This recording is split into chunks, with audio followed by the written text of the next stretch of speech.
नमस्कार। आज शिक्षक दिवस है। सुबह से ही उधेड़ बुन में था कि अपने शिक्षक को किस रूप में याद करूं। लंबी सूची, लंबी फेहरिस्त, याददाश्त पुरानी भी हो चली है। कई चेहरे अब भी याद हैं, कई नाम अब भी याद हैं, लेकिन कई स्मृतियों से ओझल हो चले हैं। कई नाम अब याद नहीं रहे। सोचा कि किन्हीं की चर्चा छूट जाए, किन्हीं का उल्लेख करना भूल जाऊं तो यह बड़ी नाइंसाफी होगी। इसलिए मैंने दिन गुजार दिए। शाम हुआ तो फिर एक शिक्षिका की याद आई। वो शिक्षिका जिनका जीवन बहुत छोटा था, जीवन की छोटी कहानी थी, वह कहानी भी खत्म हो चली। लेकिन उनकी यादें जाहिर है भूले तो भूले कैसे। शिक्षिका थी कुमारी छाया। 17 मई को, इसी 17 मई को कैंसर से कोई 4 बरस तक लड़ते हुए उन्होंने टाटा के मेहरबाई हॉस्पिटल में अंतिम सांस ली। कुमारी छाया मेरी जीवन संगनी भी थी। तो मैंने उन्हें विभिन्न भूमिकाओं में देखा। जीवन संगनी से अलग एक शिक्षिका की भूमिका में उनकी भूमिका से मेरा कोई खास बहुत लगाव नहीं था, उसमें कोई हस्तक्षेप नहीं था। लेकिन जब एक बार की मौत ने दरवाजे पर दस्तक थी, पूरा परिदृश्य बदल गया जो जीवन का था। उसके बाद स्कूल से उनका नाता टूट गया। इलाज के चक्कर में भागम भाग शुरू हुई। तो तकरीबन 4 साल गुजरे, और उस 4 साल में जो मैंने कुमारी छाया को देखा, उनके व्यक्तित्व को देखा, तो यकीन मानिए कि एक शिक्षक को वैसा ही होना चाहिए। मैंने देखा है उन बच्चों को अपने टीचर की, अपनी शिक्षिका की चिंता करते हुए,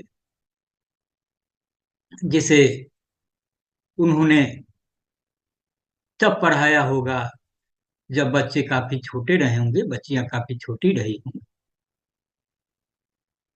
पूरी 4 साल की अवधि में हर दिन, हर घंटे किसी न किसी विद्यार्थी ने उनका हाल लिया, उनकी चिंता की, मिलना जुलना हुआ। कुमारी छाया के देहांत के बाद जब मैंने उनका मोबाइल बंद कर दिया, कुछ इत्मीनान के बाद, कुछ दिनों बाद जब मोबाइल को फिर से खोला, तो उसमें इतने मिस्ड कॉल थे जो सभी छात्रों के थे, उनके छात्राओं के थे। तो फिर लगा कि एक शिक्षिका के रूप में अपनी कम उम्र में जो हासिल कर गई है, कम उम्र इसलिए कह रहा हूं कि तकरीबन 46 साल पार करते हुए तो उनका देहांत ही हो गया। 42 साल में कैंसर ने घेरा, तो 42 साल से पहले ही जो उनकी पढ़ाई लिखाई शिक्षा दीक्षा और एक शिक्षिका के रूप में सफर शुरू हुआ। तो सफर बहुत लंबा नहीं कह सकते। आज भी कुमारी छाया नहीं है, लेकिन कई छात्र छात्राएं मुझसे संपर्क में हैं,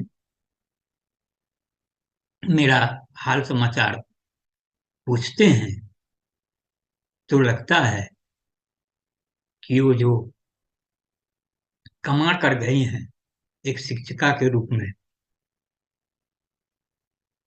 उससे बड़ी कमाई कुछ हो ही नहीं सकती। मैंने देखा है कि जब कैंसर ने उनके शरीर में घेरा बनाया और जीवन की दुश्वारियां शुरू हुई, जीने की जद्दोजहद शुरू हुई, मौत से दो दो हाथ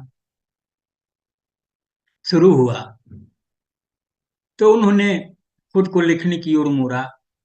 एक के बाद एक चार कविताएं, सॉरी, चार पुस्तकें प्रकाशित हुई, तीन कविताओं का संग्रह था, और एक कैंसर पर लिखी थी कि कैंसर अगर आपको घेर ले तो फिर किस तरीके से उससे पेश आए। कैंसर पर आधारित पुस्तक का नाम था जिंदगी अभी बाकी है।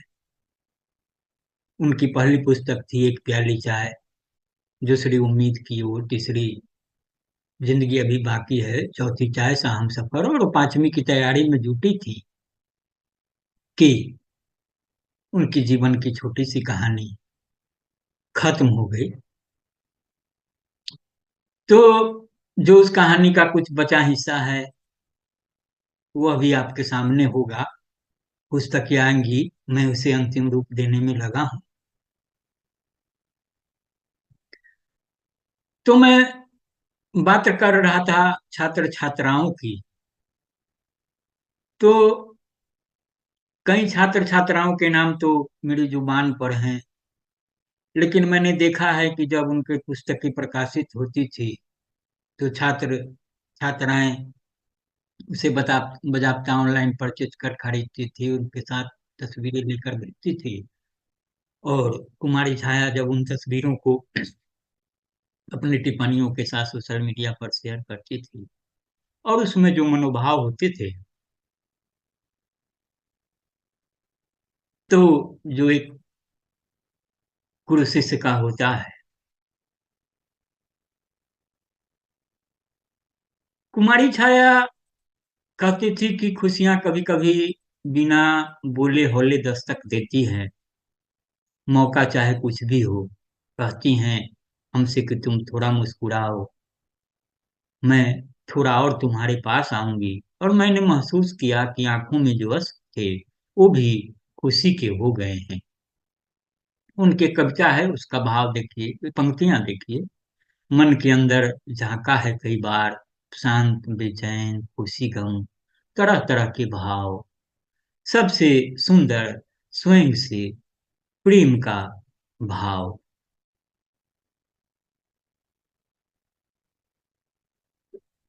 एक प्रतिक्रिया है उनके छात्रा से, निशा,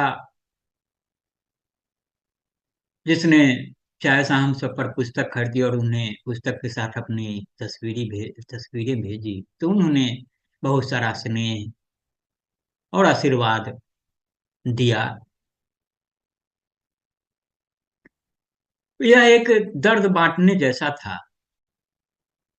विश्व कैंसर दिवस पर उनकी एक टिप्पणी है, मैंने इस दर्द को ज्यादा नजदीक से महसूस किया है, और ये अब एक प्यारे दोस्त की तरह मेरे साथ हैं।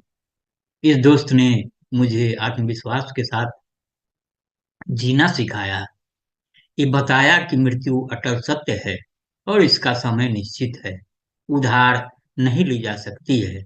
इस दोस्त ने एक नई पहचान भी दी, लेखिका के रूप में शब्दों से मेरा परिचय करवाया, और कविताओं में मुस्कुराने लगी। जीवन को देखने का, समझने का नजरिया सब बदल गया। जीवन में जो भी घटित होना है सब तय है। इस प्यारे दोस्त को दिल से शुक्रिया। मुझे याद है कोई 2 अक्टूबर 1922 की बात होगी। नेहा नाम था उस छात्रा का। वह एक पेंटिंग के साथ आई। आप तस्वीरों में भी देख पाएंगे। तो पेंटिंग के साथ जो कुमारी छाया की टिप्पणी थी, जरा उस पर भी गौर फरमाइए। बाल्यकाल से प्रेम, स्नेह, अपनत्व, इन सभी शब्दों को सुनती आ रही हूँ, पर कल इन शब्दों से फिर एक बार मेरा मिलना हुआ, मेरी एक छात्रा के रूप में, जिससे लगभग 10 वर्षों बाद मैं मिली। एक हिंदी फिल्म की बहुचर्चित लाइन है, जब हम किसी को शिद्दत से चाहते हैं तो सारी कायनात उसे आपसे मिलाने की साजिश में जुट जाती है। और कुछ दिनों पहले ही किसी से मेरा नंबर लेकर मुझसे बात कर फिर मिलने आई। वो जब आई तो एक तस्वीर उसके हाथों में थी, जो उसने स्वयं बनाई मुझे भेंट करने के लिए। अनमोल उपहार। तस्वीर में उसका मेरे लिए प्रेम प्रत्यक्ष था, और मैं भावुक हो गई ये सोचकर कि आज मैं संसार का सबसे बड़ा धनवान हूँ। सभी ईंट पत्थरों के घरों में रहते हैं, पर मैं तो लोगों के हृदय में रहती हूँ। मेरी तबीयत को लेकर उसकी चिंता देख मैं दंग थी, और उसने अपनी प्रार्थनाओं में भी मुझे शामिल कर रखा है, व्रत के रूप में। धन्यवाद मेरी छात्रा। तुम्हें ईश्वर संसार की सारी खुशियां प्रदान करे, और मुस्कुराहट तुम्हारे मुख पर खिलती रहे। आशीर्वाद। तो कई नाम थे।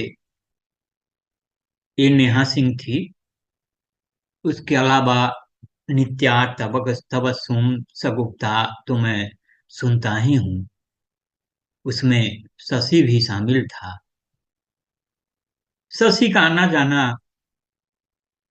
लगातार बना रहता था।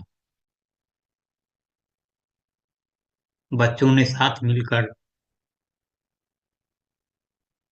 अपनी शिक्षिका का जन्मदिन मनाया। उस दौर में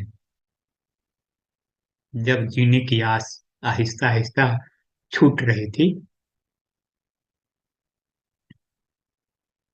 तो कई तस्वीरें हैं जिसे आप देखें और फिर आपको लगेगा कि शिक्षक होना कितना बड़ा सौभाग्य है। मैं तो यही कहूँगा कि एक पत्रकार के रूप में मैंने भी अपना जीवन दिया है, आज भी पत्रकारिता को समर्पित हूँ, पत्रकारिता कर रहा हूँ। बावजूद इसके एक शिक्षिका के रूप में अपनी अर्धांगिनी कुमारी छाया की जो उपलब्धि है, उससे मुझे जलन होती है। तो एक शिक्षक के बारे में मैं क्या कहूँ। जिंदगी के लिए एक लम्हा बहुत है खुशी का, माला बनाएंगे खग से, लेकर पंख हम हवाओं से बातें करेंगे। तो यही कुमारी शिक्षिका का, कुमारी छाया का एक मंत्र था। वो कहती थी कि खुशियां जो जरा जरा सी बात पर हमें उड़ने के लिए मजबूर कर दें। जीवन में चाहे जितनी भी कठिनाइयां हों, वह आसमान में चांद को देख अवसाद को भूल जाती हैं, और फिर उसी चांद की तस्वीर में वह अपने शब्दों से खींच लेती है। तो मेरी उम्मीद की ओर में उनकी एक कविता है कि मेरी उम्मीद की ओर मेरे ख्याल हो जैसे, फूलों से मेरी बातें हो रही हो, कह रही हो मुझसे कि देखो आज कितनी मोहक लग रही हूँ। तो फूल तो प्रकृति का एक ऐसा वरदान है जिसे वह हर किसी को अपनी ओर आकर्षित करता है।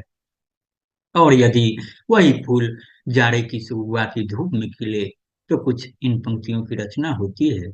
जाड़े की शुरुआती धूप तुम्हारी हंसी की कोपले छन छन कर मेरे दिल तक आ जाती है।